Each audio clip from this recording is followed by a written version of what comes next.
Hey guys, thank you so much for watching this time. The first video I made, well, I got a lot of comments. Sadly enough, mostly in my own private inbox instead of underneath the video. But there were comments nonetheless about the video being too long and stuff. So I'm going to try and make this one a little bit shorter. And that's also because I'm going away for the weekend and I have to prepare this video, upload it, make sure it looks a little bit nice. And well, sadly enough, I cannot bring the camera with me because it will be in a location where I'm not allowed to film. I cannot even disclose the location. So, a bit tricky right there. Now, one of the comments that I got also was that I'm mostly doing just kitchen table bushcraft.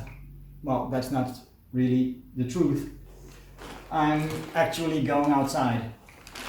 And, well, as you can see, I'm packing. One of the topics that people have asked me for is not just to make intentional mistakes, but also the usage of the various tools and bags that you have.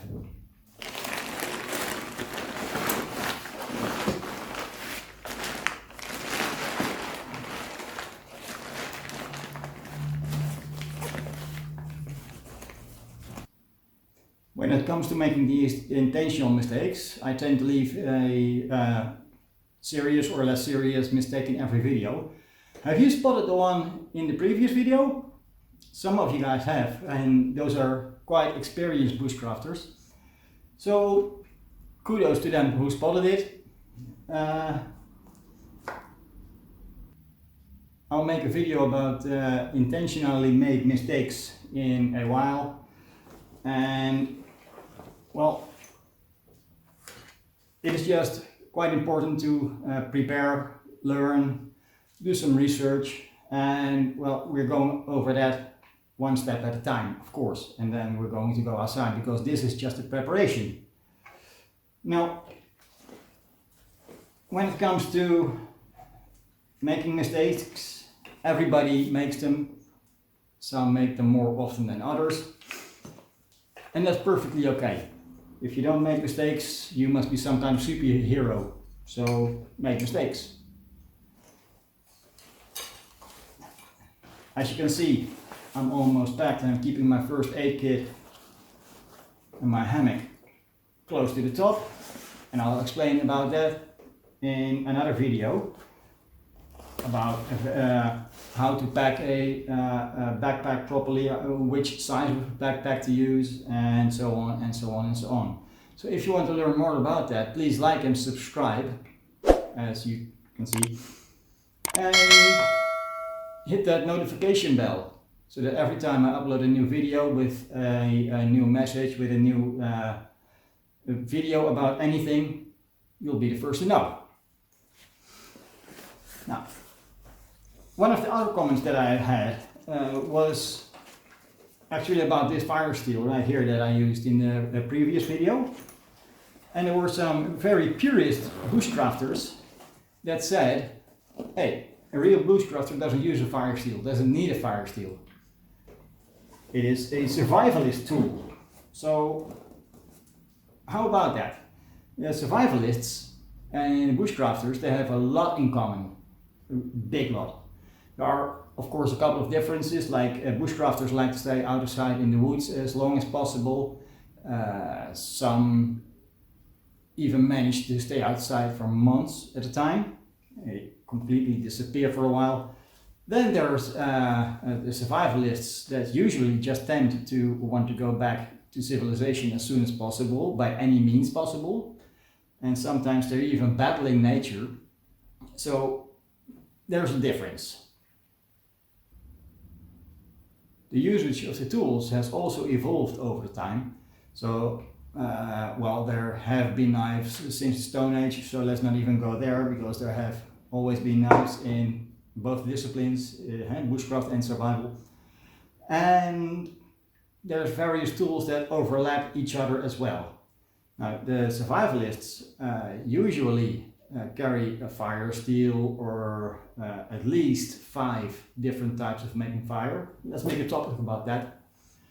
And the bushcrafter, and the purist bushcrafter, they actually tend to go outside in nature, find dry tinder, find ways of making fire by friction mostly, and that is what they do. Well, personally, I think that both disciplines have evolved over time. They overlap each other more and more and more, so I don't see a problem with using a fire steel at all. If you do, please let me know why. Right? Then, there's also people that go outside into the forest and they do some hunting, strapping. By the way, don't do that if it's not legal in your area or in your country. I don't want you to get in trouble. Now, when you're going out and you don't have a short supply of food with you, you may be going very hungry, because even if you're the most experienced trapper or hunter, there's no guarantee you'll catch some food.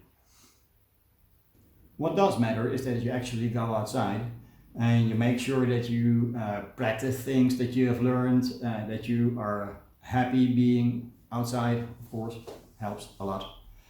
And people like going back to basics. And by going back to basics, they usually tend to mean detaching themselves from the daily life, the struggles, the hurry, the rush, and just calm down in the woods. Hang up a hammock, build a shelter, make a fire, gather some food somewhere, and simply find some rest. That is very important, because in these days in life, everything is going so incredibly fast, and everything is done by a smartphone.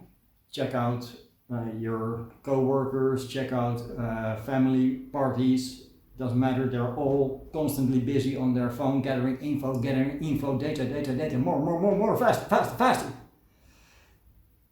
And nowadays, hardly anybody knows more than 3 phone numbers from direct family or who knows. How many phone numbers do you know?